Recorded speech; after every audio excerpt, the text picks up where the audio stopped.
কোরবানির পশুর হাট মাতাতে আসছে বিশাল আকৃতির গরু, যার নাম সম্রাট। ওজন শুনলে আপনি চমকে যাবেন, প্রায় 40 মণ। ঈদুল আজহার আর বেশি দেরি নেই, আর এই সময় কোরবানির পশুর হাটগুলোতে ভিড় বাড়ানো শুরু হয়েছে। তেমনই এক কোরবানির পশুর হাট মাতাতে আসছে বিশাল আকৃতির গরু, যার নাম সম্রাট। ওজন শুনলে আপনি চমকে যাবেন, প্রায় 40 মণ। অবিশ্বাস্য মনে হলেও এটি সত্যি। দিনাজপুরের চিরিরবন্দর উপজেলার জোত সাতনালা গ্রামে খামারি আনিসুল হক প্রায় 4.5 বছর ধরে পরম যত্নে লালন পালন করছেন এই সাদা কালো ছিটযুক্ত দীর্ঘাকার গরুটিকে। স্থানীয় দূরদূরান্ত থেকে প্রতিদিন অসংখ্য মানুষ এই দানবাকৃতির সম্রাটকে এক নজরে দেখতে ভিড় জমায়। অনেকেই বলছেন এত বড় গরু তারা আগে কখনো দেখেননি। স্থানীয় বাসিন্দা জাকারিয়া ইসলাম, যিনি নিজেও একজন খামারি, জানান তার 15টি গরুর খামার থাকলেও তিনি কখনো সম্রাটের মতো এত বড় গরু তৈরি করতে পারেননি।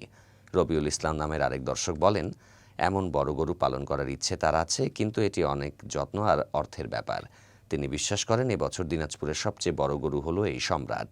খামারি আনিসুল হক তার নিজ খামারের একটি গভীর বাছুর থেকে সম্রাট হয়ে ওঠার গল্প শোনালেন।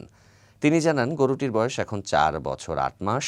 ছোটবেলা থেকে এটি দ্রুত বাড়ছিল, তাই তিনি এটিকে রেখে দেওয়ার সিদ্ধান্ত নেন। গরুটির চালচলন আর রাজকীয় স্বভাবের কারণে তার ছেলে এর নাম রাখে সম্রাট। বর্তমানে সম্রাটের দৈর্ঘ্য প্রায় 9 ফুট এবং উচ্চতা 7 ফুট। দানাদার খাদ্যের পাশাপাশি সম্রাটের প্রতিদিন প্রায় 1 মণ করে কাঁচা ঘাস লাগে। এবার কুরবানির ঈদকে সামনে রেখে তিনি এই বিশাল গরুটিকে বিক্রির সিদ্ধান্ত নিয়েছেন। প্রাথমিক দাম হাঁকা হচ্ছে 15 লাখ টাকা। তবে সম্রাটকে নিয়ে আনিসুল হকের একটি বড় সমস্যা আছে। গরুটির আকার এত বড় যে গত 2 বছর ধরে গোয়াল ঘরের কোনো দরজা দিয়ে তাকে বাইরে বের করা সম্ভব হয়নি। তাই এবার বিক্রি হলে সম্রাটকে বাইরে নিয়ে আসার জন্য গোয়াল ঘরের দরজা বা দেয়াল ভাঙতে হবে। সত্যি এক বিশাল চ্যালেঞ্জ।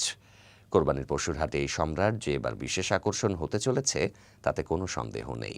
তার বিশাল আকৃতি এবং ঘর ভেঙে বের করার গল্প, সব মিলিয়ে সে এখন আলোচনার কেন্দ্রবিন্দুতে।